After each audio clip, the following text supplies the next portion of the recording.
Hey everyone, super exciting, intriguing chat today with T-Mobile for Business, diving into the realm of financial services, compliance challenges in banking and investment services with a true industry expert and industry insider. Katherine Hill, how are you? I'm doing great. How are you doing, Evan? I'm doing well. Really intrigued with this topic. It's so relevant with all the SEC actions that are out there in the broker dealer investment management world, tons of policy issues around employee practices around their mobile devices, and I'm really interested in you helping me and us here sort of unpack a lot of these issues, challenges, and solutions and more. Before all that, maybe introduce yourself and your role at T-Mobile for Business. Sure, my pleasure. I joined T-Mobile at the beginning of 2023. I'm here as an industry advisor with a specialization in financial services, and within that, banking and investment services in particular.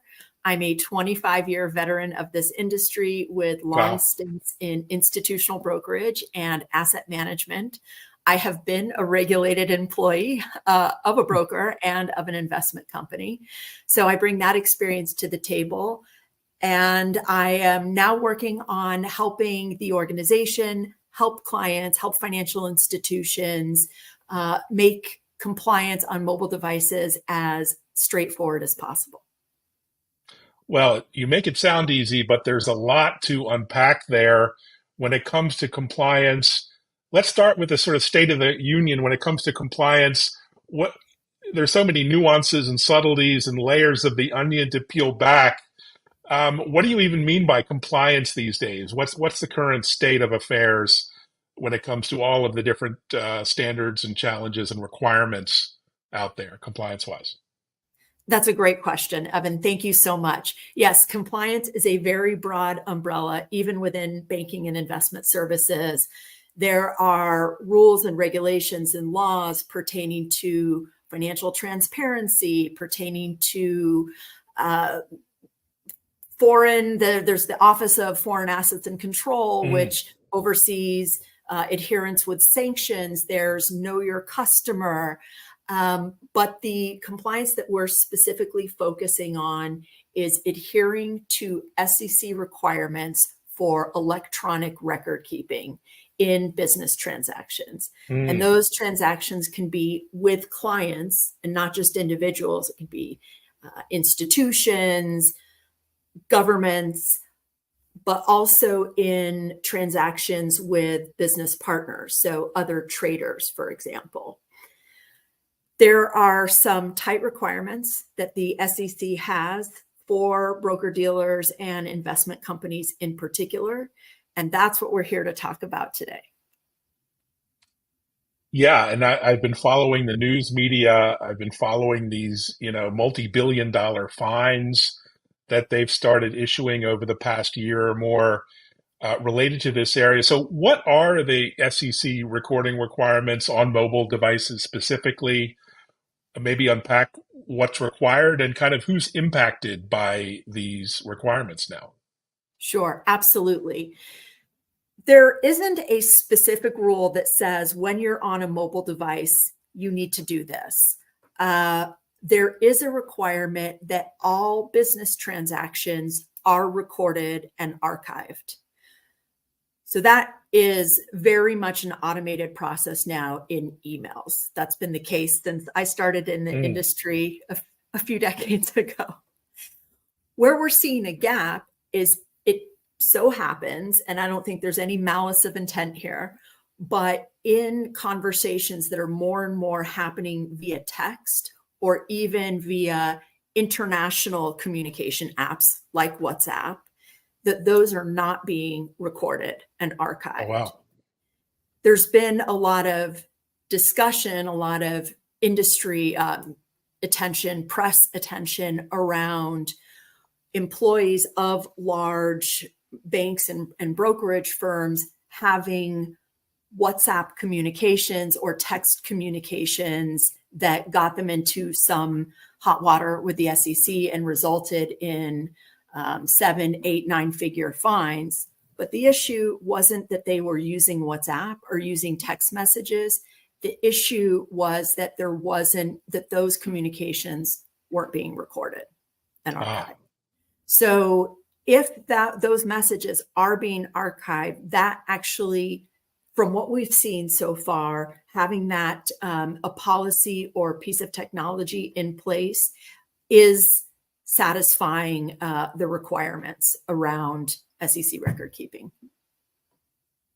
wow, this provided is that there's really, also an archiving component. really interesting. And I want to dive into that as well.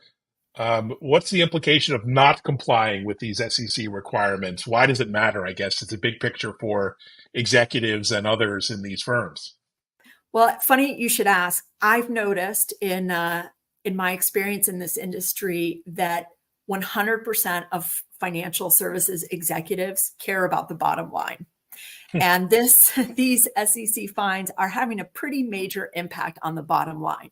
So let's Ah, even set aside reputational issues, opportunity costs from any potential damage there.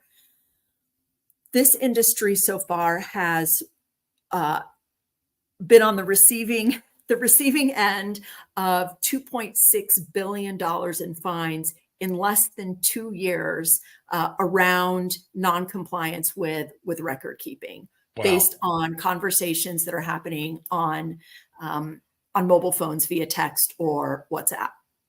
So, and those are just the ones that the SEC has found out about and who has fined in a way that we know about.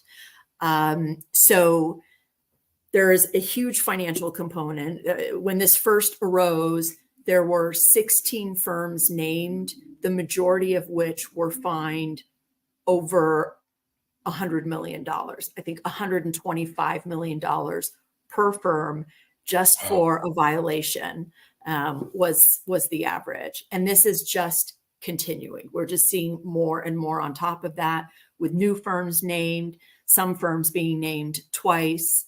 And of course, once the SEC is asking for your devices or is looking into your devices, that opens up a Pandora's box of more discoveries into potential violations of other SEC requirements.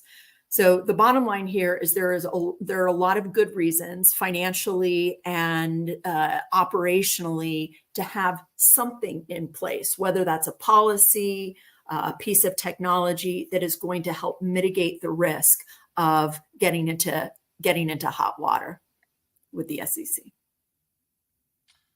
Wow. So you speak with so many financial services institutions across the board. What are they telling you? What are firms doing about this today? It's funny, we're seeing a real shift just in the year and a half that I've been with T-Mobile for Business. The thing that we would often hear is when we would ask the question, what is your firm doing to address this massive gap and potential for fines around WhatsApp communications, for example? And we would hear, well, we just have a policy of not using WhatsApp. What we've found is that not all employees adhere to internal policies, or as I like to say, to paraphrase Taylor Swift, employees gonna rogue. It's just, who knows what the reason is behind it. I'd like to think that 100% of this is motivated just by a desire to drive value to the bottom line and to be responsive to clients all over the world. But regardless of a policy being in place, we know that WhatsApp messaging continues to happen, text messaging continues to happen, and it's happening in a way that is not being recorded. Some firms are now starting to implement an additional stopgap measure, which is having some piece of technology or requiring the use of some piece of technology on mobile devices, which can be either bring your own devices or corporate liable devices.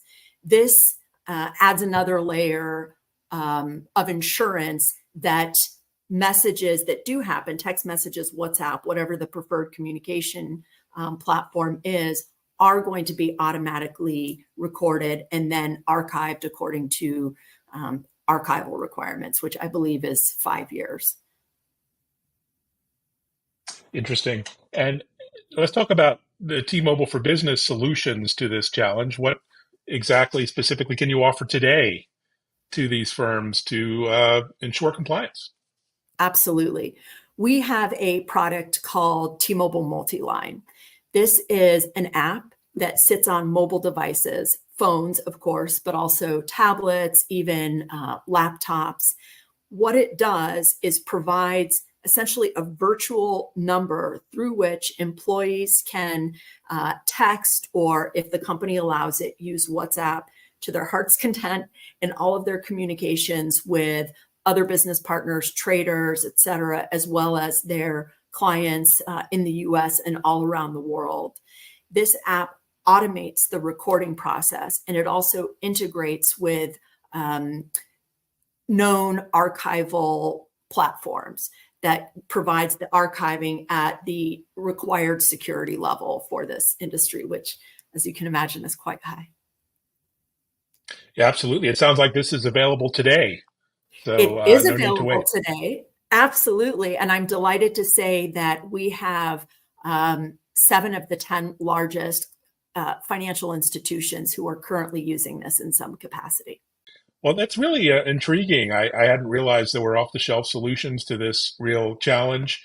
And it must be really exciting for you, not just to talk to clients about compliance, but security, the flip side of compliance. I know you have SASE and are working hand in glove with clients around securing not just devices, but data and the assets, as well as a whole range of services for financial services. It must be quite a fun job. For me, it is. I don't know how many people are as excited about compliance solutions as I am, but but that's in the job description.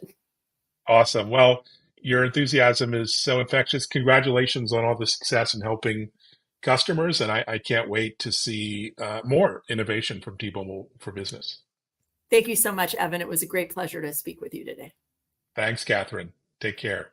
Thanks, Mhm. everyone. Thanks for watching, and reach Thank out you. to the T-Mobile for Business Industry Solutions page. Tons of content education.